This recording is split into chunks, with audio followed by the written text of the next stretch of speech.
কিছুদিন আগে আমার ফুফু শাশুড়ি এবং ফুফা শ্বশুর দুইজনে মিলে ঘুরতে আসছিল আমাদের বাসাতে। গ্রামের বাড়ি থেকে যেই ঘুরতে আসুক না কেন, এই যে গ্রামের যে বিভিন্ন জিনিসপত্র নিয়ে আসে, এই বিষয়গুলা কিন্তু আমাদের কাছে অনেক ভালো লাগে। চলুন দেখাই আমার ফুফু শাশুড়ি আর ফুফা শ্বশুর কি কি নিয়ে আসছে। এই যে তাদের গাছের আলু, লাউ, আওলা চাল, তারপর হচ্ছে বিভিন্ন ধরনের শাক, দুধ থেকে শুরু করে আরো অনেক কিছু। বাবার বাড়ি হোক অথবা শ্বশুর বাড়ি, যেখান থেকে এগুলা নিয়ে আসা হোক না কেন, মনটা কিন্তু আনন্দে ওই সময় ভরে যায়। আর এই যে শাকগুলো আমি এখন বাছতেছি, এই শাকগুলো আমার ফুফা শ্বশুর গ্রামের বাড়ি থেকে নিয়ে আসছে। আমাদের গ্রামের বাড়িতে কিন্তু চারপাশে অনেক রকমের শাক হয়, যেগুলো আমাদের খুবই পছন্দের। আমার ফুফু শাশুড়ি ওরা আসার কারণে আপনাদের ভাইয়া একদম দেশি মুরগি নিয়ে আসছে বাজার থেকে। সেগুলাই আমি আজকে রান্না করতেছিলাম। অনেক দিন ধরে বলছিলাম আমার ফুফু শাশুড়ি যে আমাদের বাসায় আসবে, বলে বলে করে আর আসা হয় না, এবার ফাইনালি চলে এসেছে। আমরা যেহেতু ময়মনসিংহের ভালুকা এলাকায় থাকি, আর এই এলাকায় প্রচুর পরিমাণে মাছ চাষ করা হয়। আর আপনাদের ভাইয়া জবও করে হচ্ছে গিয়ে ফিড কোম্পানিতে, মাছের এবং মুরগির বিভিন্ন ধরনের যে ফিড গুলা, সেই কোম্পানিতে আপনাদের ভাইয়া জব করার কারণে এখানে বিভিন্ন ধরনের প্রজেক্টের লোকদের সাথে আপনাদের ভাইয়ার পরিচয় আছে।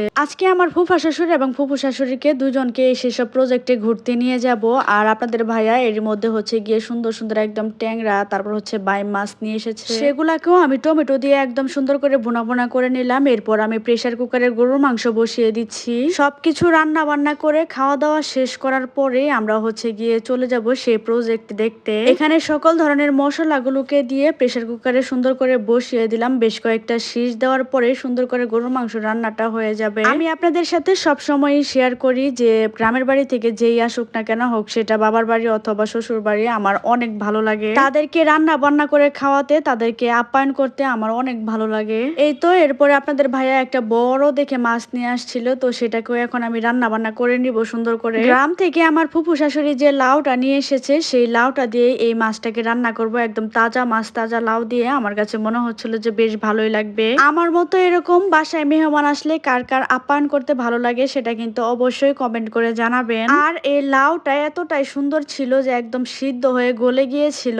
লাউ রান্না করতে গেলে যদি সেটা সিদ্ধ না হয় তাহলে সেটা আমার একদমই ভালো লাগে না। মোটামুটি লাউ যখন সিদ্ধ হয়ে এসেছে, তারপর আমি হচ্ছে গিয়ে মাছগুলোকে দিয়ে আরো কিছুক্ষণ জাল দিয়ে নিলাম। পরে আমরা সকালবেলা খাওয়া দাওয়া কমপ্লিট করে আমার ফুফু শাশুড়ি এবং ফুফা শ্বশুরকে নিয়ে ঘুরতে চলে গেলাম সেই প্রজেক্টের সাইডে। এখানে এসে তো বিভিন্ন ধরনের টাটকা টাটকা শাকসবজি দেখে আমি হচ্ছে গিয়ে নিজে গিয়ে উঠানো শুরু করেছিলাম। এখানে বিভিন্ন ধরনের শাকসবজির মধ্যে ছিল টমেটো, কাঁচামরিচ, বাঁধাকপি, ফুলকপি সহ আরো অনেক ধরনের সবজি। যেহেতু আমার গ্রামের বাড়ি হচ্ছে গিয়ে জামালপুর, আর জামালপুর তো কৃষি খাতের দিক থেকে অনেকটাই এগিয়ে। আমি ছোটবেলা থেকে অনেক অনেক এরকম শাকসবজি একদম হাতের নাগালের মধ্যে দেখেছি এবং এগুলো দেখে আমি বড় হয়েছি। কিন্তু এই শাকসবজিগুলো আমি যখন ভালুকাতে এসেও দেখলাম যে অনেকে এগুলো চাষাবাদ করে প্রজেক্টের পাশাপাশি, এগুলো দেখেও আমার অনেক ভালো লাগলো। জামালপুরে আমার বাবার বাড়িতে এখনো পর্যন্ত টুকটাক বিভিন্ন ধরনের শাকসবজি চাষাবাদ করা হয়, মানে যার কারণে ম্যাক্সিমাম সময় দেখা যায় যে আমাদের সবজি কিনতে হয় না বাড়িতে। এই যে এখানে দেখুন কি সুন্দর করে টমেটো গুলো ধরে আছে, আর কালার গুলো জাস্ট